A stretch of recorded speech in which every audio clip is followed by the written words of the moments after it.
श्री शिवाय नमस्तु भयम। दोस्तों, जैसा कि आप सभी लोग जानते हैं कि 9 फरवरी 2026 यानी सोमवार को पड़ रही है फाल्गुन मास की कृष्ण पक्ष सोमवार अष्टमी तिथि। और दोस्तों, यह वह तिथि है जो फाल्गुन मास में पड़ने वाली सबसे बड़ी तिथि है, क्योंकि यह सोमवार के दिन पड़ रही है और इसका बहुत ही बड़ा और विशेष महत्व हो जाता है। पूज्य गुरु जी ने कहा है कि अगर कभी भी मौका लग जाए और फाल्गुन महीने की अष्टमी तिथि सोमवार को पड़ जाए तो आप लोगों को 3 दीपक वाला उपाय तो अवश्य ही करना चाहिए। इन दोनों का संयोग बहुत ही कम आता है। इसी के साथ में गुरुजी ने अपनी शिव पुराण कथा में बताया है कि इस दिन आपको एक 3 दीपक वाला उपाय तो आपको अवश्य ही करना चाहिए, क्योंकि ऐसा दिन पूरे साल में सिर्फ एक ही बार आता है। और दोस्तों, आप सभी लोग जानते हो कि सोमवार अष्टमी तिथि का अगर सबसे बड़ा कोई उपाय है तो वह 3 दीपक वाला है। तो दोस्तों, सोमवार अष्टमी तिथि के दिन आप लोगों को इस 3 दीपक वाला उपाय को जरूर करना है। बहुत सारे लोग होंगे जिन लोगों ने इस उपाय को ना किया हो, मतलब पूरा साल निकल गया, उन्होंने किसी भी दिन इस 3 दीपक वाला उपाय को ना किया हो। पर दोस्तों, आपके पास एक आखिरी मौका बचा हुआ है, जो कि 9 फरवरी सोमवार अष्टमी तिथि के दिन है। इस दिन आप लोगों को इस वाले उपाय को जरूर कर लेना। भले ही आपने पूरे महीने भर इस उपाय को ना किया हो, पर अगर आपने इस फाल्गुन महीने के सोमवार अष्टमी तिथि के दिन अगर इस वाले उपाय को कर लिया तो आपको इस उपाय को करने का वह फल मिलेगा जिसकी आपने कभी कल्पना भी नहीं करी होगी। इसीलिए आप लोग इस वाले उपाय को एक बार जरूर कर लेना है, ताकि आप लोगों के हाथ से यह मौका ना जा सके और आपको इस उपाय को करने का फल मिल सके।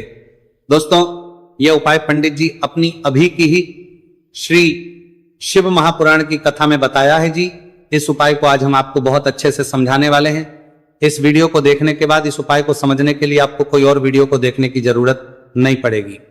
तो चलिए दोस्तों, उपाय को शुरू करते हैं। देखिए, ये फाल्गुन महीने के सोमवार अष्टमी तिथि के दिन ये इतना खास होता है, इतना महत्वपूर्ण होता है।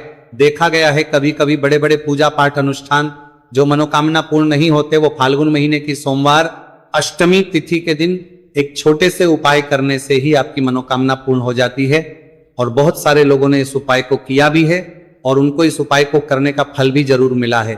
अगर आप लोग भी इस उपाय को करना चाहते हैं तो आप इस उपाय को पहले अच्छे से समझ लेना, सुन लेना, उसके बाद करना।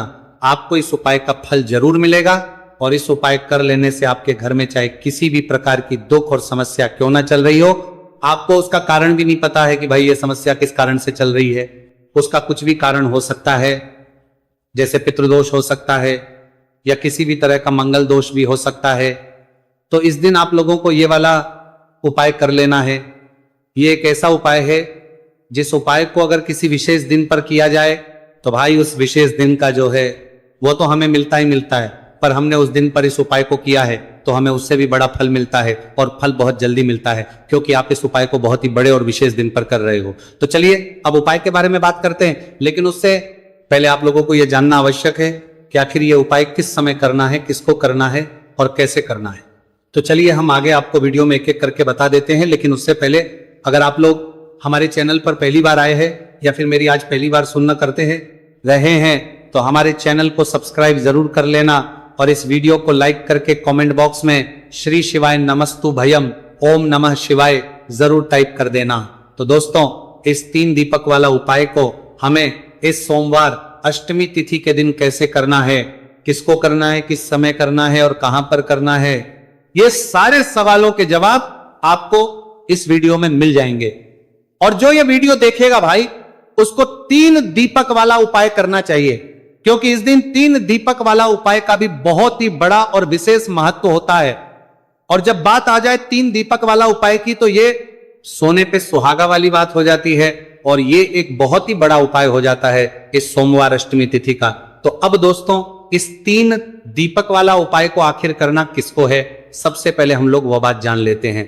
तो देखो, घर की जो बड़ी माताएं बहनें होती हैं, माताओं बहनों में से कोई एक बड़ी माता बहन इस वाले उपाय को कर सकती है। और दोस्तों, अगर आप चाहें तो अपने घर में से सभी सदस्यों को भी इस उपाय को करवा सकते हैं। अगर किसी व्यक्ति की खुद की कोई मनोकामना है, खुद की कोई दुख और परेशानी है जो कि वो अपने लिए ही करना चाहता है, इस वाले उपाय को तो वो खुद अपने लिए भी कर सकता है। बाकी अगर कोई घर में से ऐसा है जो कि अपने पूरे घर परिवार की सुख और शांति के लिए ये वाला उपाय करना चाहता है, भाई वो भी कर सकता है, उसमें भी कोई दिक्कत वाली बात नहीं है। कहने का मतलब यह है कि इस उपाय को हर एक सदस्य भी कर सकता है और पूरे घर परिवार के सदस्य के लिए घर की बड़ी माताओं बहनों में से कोई एक माता बहन भी कर सकती है। माताएं बहनें अगर घर में उपस्थित ना हो या वो ये वाला उपाय ना कर पा रही हो तो फिर घर का कोई बड़ा सदस्य भी इस 3 दीपक वाला उपाय को कर सकता है, चाहे फिर वह पुरुष ही क्यों ना हो, उसमें भी दिक्कत वाली बात नहीं। उसके बाद में दोस्तों जो अगला प्रश्न निकल कर आता है वो यह आता है, इस उपाय को लेकर के आखिर इस उपाय को हमें किस समय करना है, सुबह के समय करना है कि शाम के समय करना है? तो देखो इस वाले उपाय को आप लोग सुबह के समय भी कर सकते हो और शाम के समय प्रदोष काल में भी कर सकते हो। अब अगर आप पूछो कि भाई सबसे उत्तम समय कौन सा रहेगा इस 3 दीपक वाला उपाय को करने का, तो हम आपसे बस यही कहा कि इस उपाय को आप सुबह के समय करेंगे तो ज्यादा बेहतर होगा। बाकी अगर प्रदोष काल शाम के समय भी करेंगे तो भी अच्छा होगा, उसमें कोई भी दिक्कत वाली बात नहीं है।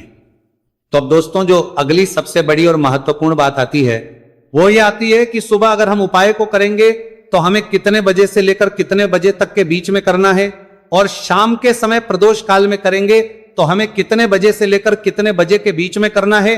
तो देखो सुबह जितनी जल्दी हो सके आप उपाय को करने की कोशिश करना। बाकी अगर किसी कारणवश लेट भी हो जाओ, थोड़ी देर भी हो जाए, तो 10 या 11 बजे तक भी आप उपाय कर लेना, पर 12 बजे से ज्यादा देरी ना हो, ठीक है, इस बात का ध्यान रखना। उसके बाद में दोस्तों अगर शाम के समय प्रदोष काल की बात करें, प्रदोष काल का जो समय है होता है वो शाम के 6 बजे से शुरू हो जाता है। मतलब शाम के 6 बजे से लेकर 7 बजे के बीच का जो समय होता है, समय प्रदोष काल का समय होता है। तो आप इस उपाय को 7 या 8 बजे के बीच में भी कर सकते हो। मतलब शाम के 6 बजे से रात 8 बजे के बीच में आप कभी भी इस वाले उपाय को कर सकते हो, उसमें कोई भी दिक्कत वाली बात नहीं है।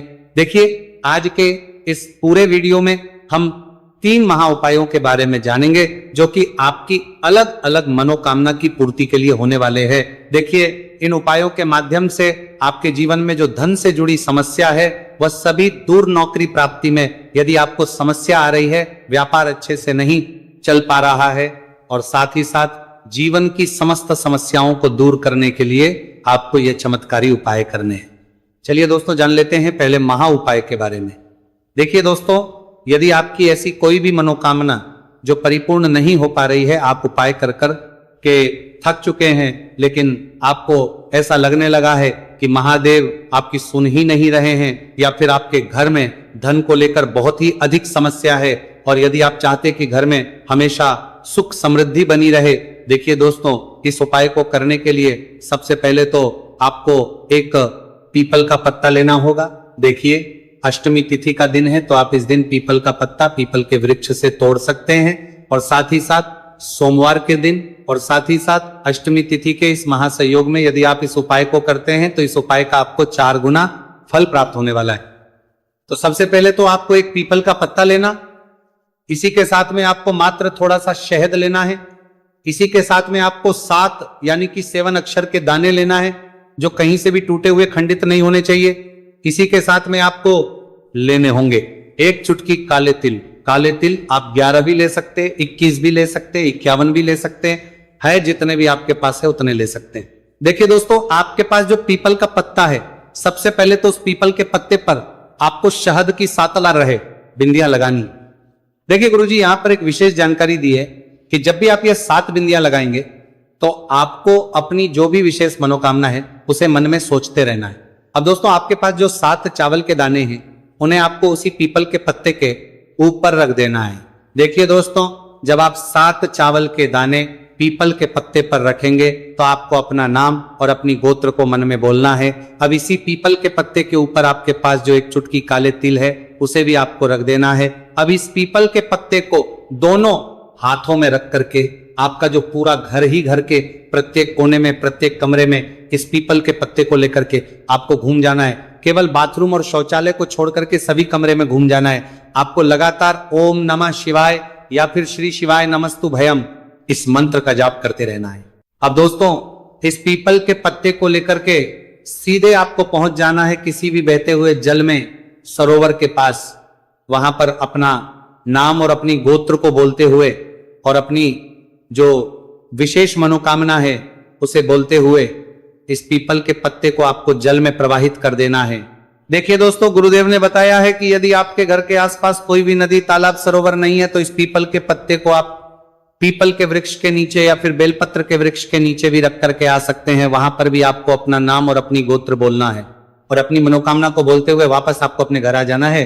गुरुजी ने बताया है कि जो भी व्यक्ति 9 फरवरी फाल्गुन मास की सोमवार अष्टमी तिथि पर इस उपाय को कर लेता है, उसकी सारी कामनाएं स्वयं हमारे महादेव परिपूर्ण करते हैं। अब दोस्तों, हम जाने को प्रभारी परिपूर्ण करते हैं, लेते हैं दूसरे विशेष उपाय के बारे में। देखिए, इस उपाय के माध्यम से आपके घर में सुख, शांति, समृद्धि और धन संपदा हमेशा बढ़ती रहेगी। आपका जो दुर्भाग्य है वो दूर होगा। माता लक्ष्मी हमेशा आपसे प्रसन्न रहेगी।